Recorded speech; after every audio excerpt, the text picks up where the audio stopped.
There's something about Serian that stops people in their tracks. Maybe it's the musky scent of durian, sweet to some, offensive to others. Or the pool of nature where weary minds find rest and never leave. Or maybe it's the wide-eyed buffalo statue that charms passers-by and sets the internet buzzing. This season, we cross into the hinterlands of Serian and find ourselves traveling back in time.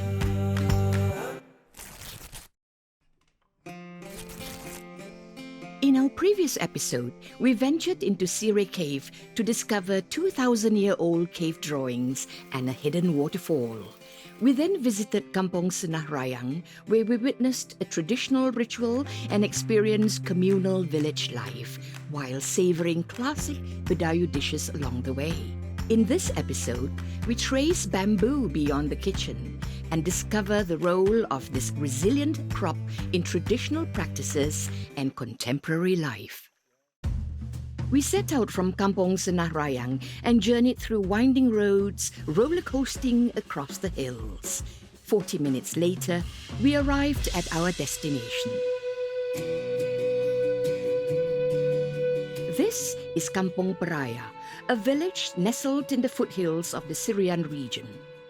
One of the most prominent features of this village is its teal-colored rivers. We spot poles of bamboo laid out along the riverbank where the local villagers are fastening them together, preparing to carry a group of tourists downstream. For centuries, these bamboo rafts carried locals along the river. Today, they carry something else, visitors on Kampung Peraya's very own river cruise. When we were living in the longhouse, the people, our grandparents, to buying, or in olden days they call it barter trade. They're collecting over the thing from the jungle that they can exchange with the Chinese traders. The only way of transportation to get the thing and to bring back to their longhouse during that time. Valentine drew on his years as a tour guide and his childhood memories of growing up surrounded by nature to create this unique experience. For me, rafting is just like very common nowadays for me because I experienced it from when I was still like childhood already. I experienced it. The river is covered by a rainforest canopy shading us from the midday sun. The waters are crystal clear as it flows directly down from the mountain, and the reflection of the foliage above gives it its distinct teal shade.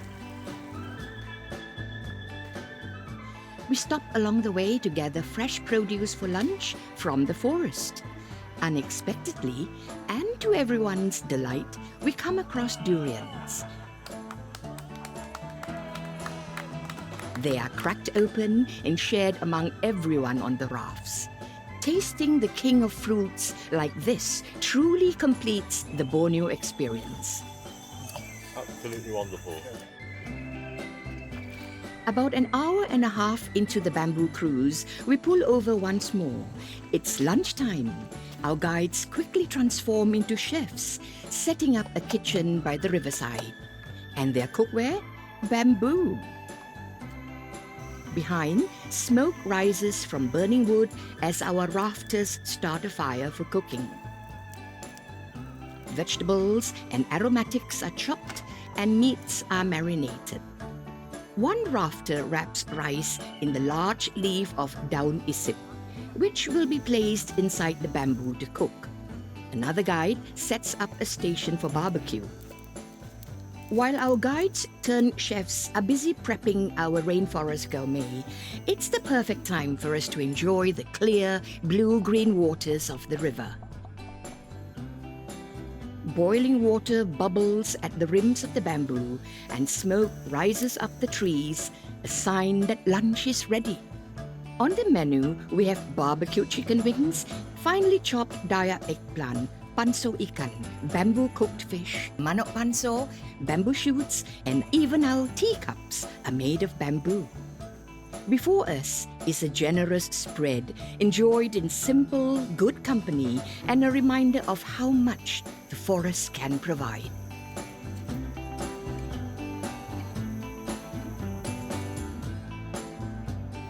Bamboo is ubiquitous in Sarawak, so common it's often taken for granted. Yet, it underpins traditional and modern life in these villages. Aside from its use in cooking and crafting river rafts, bamboo is also a building material for many communities here. For Valentine, however, this versatile plant holds a deeper meaning and a special place in his heart.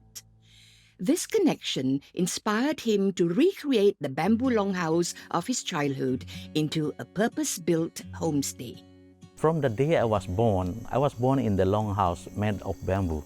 All the longhouses are high up, yeah, at least 10 foot or more than that, some of them can be lower. And then when we lie down at night, when the wind blows, you can feel the wind from below there moving up. Yeah? Then I'm thinking of that. Why don't I also create a longhouse the same like the longhouse that the day I was born, I living in it, the same concept.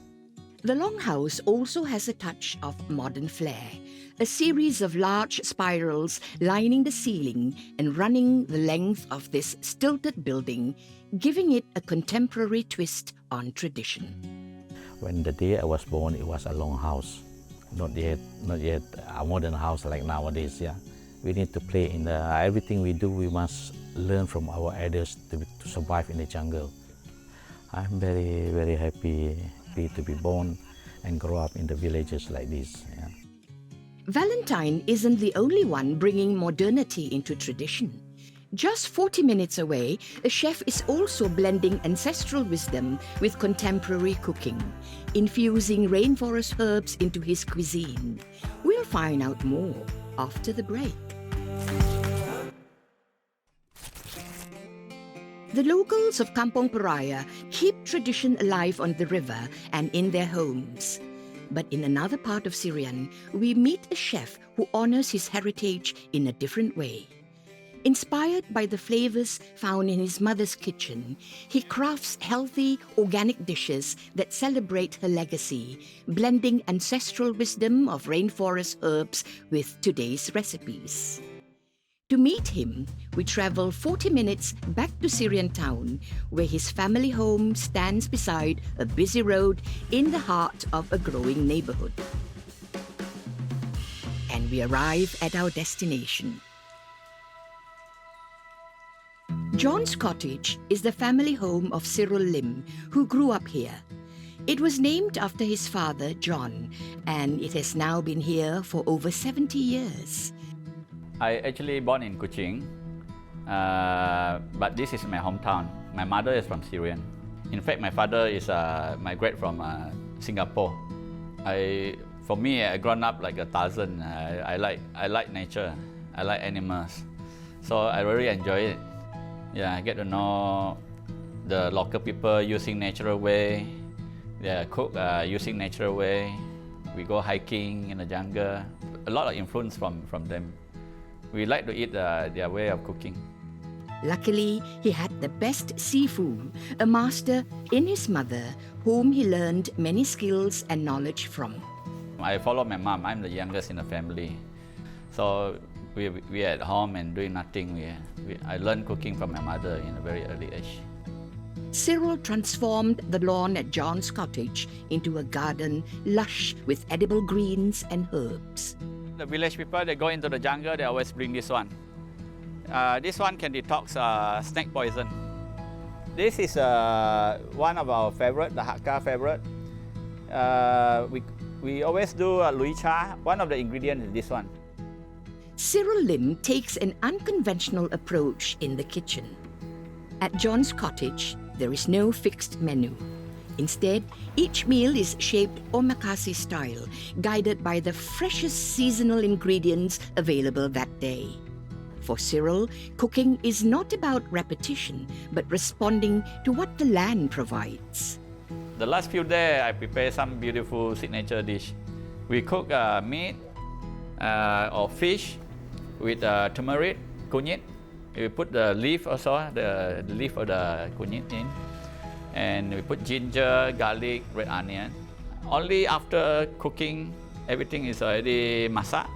Then we put the tempoyak in. And then the flavor come out like a fragrant flower. As a Sarawakian of Hakka descent, his culinary style is also influenced by his ancestral roots. Kacang ma is a dish that is almost exclusive to Sarawak. It originated from the Hakka community as a confinement dish for mothers and has since spread to others across Sarawak to enjoy widely. His final dish is one that honors his mother, Kiam Chai A, also known as itik tim. Duck braised with preserved mustard greens, rich, savory, gently tangy, and today a taste of someone no longer here. Sometimes I have a fight with my mom, I get pissed off, so I will run away from the house. But after a few nights, then I come back in the middle of the night. The biggest duck soup is there. It's the way how my mom want to make peace with me. That's my favorite, my mother's favorite also. Through this recipe, Cyril brings her back to the table once more.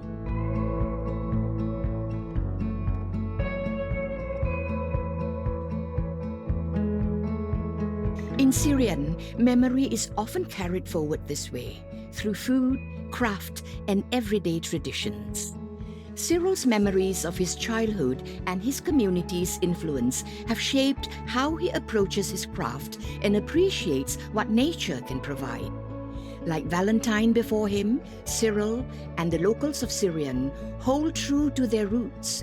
Much like the bamboo that sustains their lands, they are adaptable and versatile, bending with change while remaining grounded in tradition. As modernization sweeps across Sarawak, these keepers of heritage remind us that progress and tradition can exist together. In our final story, that commitment to family and community manifests into something grander. Join us next week as we venture further than we ever have to explore a sprawling recreational park by Sarawak's borders.